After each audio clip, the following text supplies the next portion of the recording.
Welcome to the week of February 3rd, 2014. A mixed bag of events defines this week as Venus turned direct at the end of last week and starts to travel back over the area it covered during its retrogradation.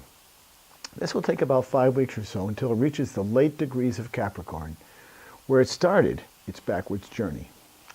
Meanwhile, a few days later, towards the end of the week, Mercury stations retrograde. No sooner do we peel back the covers of the Venus retrograde than we have to face another Mercury retrograde during the same. As we all know, Mercury retrograde brings about a number of consequences, namely with communication and mechanical failures. It's always that disconnect.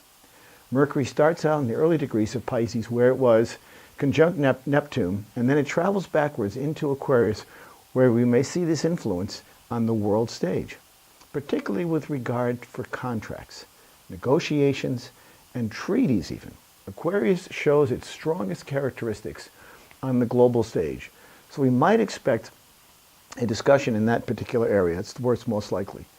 In this current iteration of Venus, we have seen it drift back into close conjunction with Pluto, as opposed to retrograding Jupiter, which is another retrograde underway.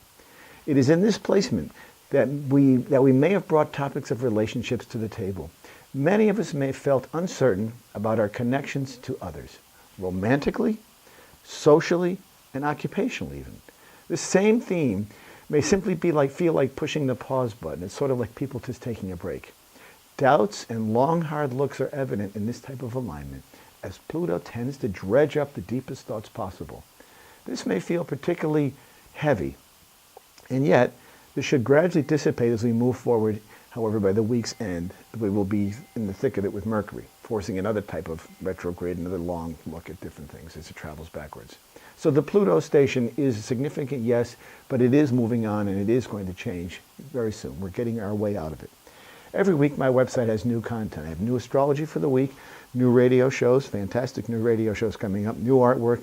So check out www.chrisflisher.com. And if you've ever considered having a real professional astrology reading done, I can give you the most amazing amount of information. I do this all the time for people all over the world.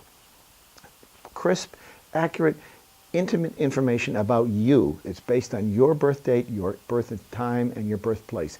These are the instructions for your particular journey. It's like an operator's manual for you. No one else has the same chart as you, and yours is unique. Even twins, born very close together, do not have the same chart. It's accurate, it's predictable, it's validating, and astrology absolutely works. I've been working with the charts and the planets for years, and the timing and action is real and validating beyond belief. Listen each week to my radio show on Friday morning. Turning of the Wheel is the name of the show. It's on Awakening Zone Radio at 11 o'clock every Friday morning, and I can take calls there and do quick mini readings for you. And I'll see you all next week. Thank you.